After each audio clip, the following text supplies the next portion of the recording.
అనారోగ్యం నుంచి తప్పిస్తాడు, దారిద్ర్యం తప్పిస్తాడు, ప్రభు పాపం నుండి తప్పిస్తాడు, ప్రభు శాపం నుండి తప్పిస్తాడు.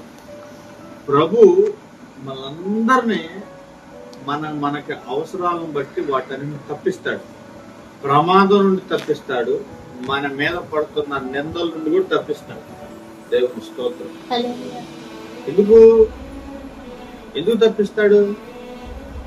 ఎందుకు తప్పిస్తాడంటే మనం ఆయన్ని ప్రేమించాలి. అది మన డ్యూటీ ఏంటి?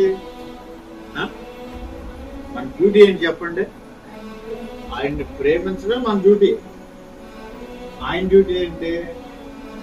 మనం తప్పిస్తాం, దేని నుండే తప్పిస్తాం. వాక్యంలో ఉంది, నాకు అసాధ్యమైనది ఏదైనా ఉందా, ఏదైనా కలదా? ఆయనకి అసాధ్యమైనది ఏది లేదు, దేని నుండే తప్పిస్తాం. మీకు తెలుసు, మీ వ్యక్తిగతంగా కొన్ని సమస్యల నుంచి ప్రభు తప్పించాడు, అనారోగ్యం నుంచి ప్రభు తప్పించాడు, దరిద్రత నుంచి ప్రభు తప్పించాడు, పాపం నుండి ప్రభు తప్పించాడు. ఈ లోకంలో కొన్ని సహాయం ప్రజలు చేయొచ్చు, కానీ పాపం నుంచి తప్పించేవాడు ఎవడు లేడు, ప్రభువారు తప్ప. శాపం నుంచి తప్పించేవాడు ఎవడో లేడు, ప్రభువారు తప్ప. కాబట్టి వీటన్నిటి నుంచి తప్పించబడాలంటే మనం ప్రభువారిని ప్రేమించాలి. ఆయన ప్రేమించడం అంటే ఏంటి? ఆయన ప్రేమించడం అంటే ఆయన ఏదైతే చెప్పాడో అది మనం చేసేవారికి ఉండాలి. ఇప్పుడు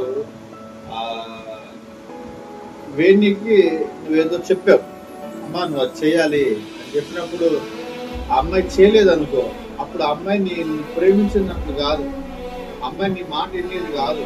అమ్మాయి నీ మాట వినలేదంటే నువ్వు లెక్కలేనితనంగా ఉన్నావని అర్థం. అంటే ఆమె నిన్ను ప్రేమించట్లేదు.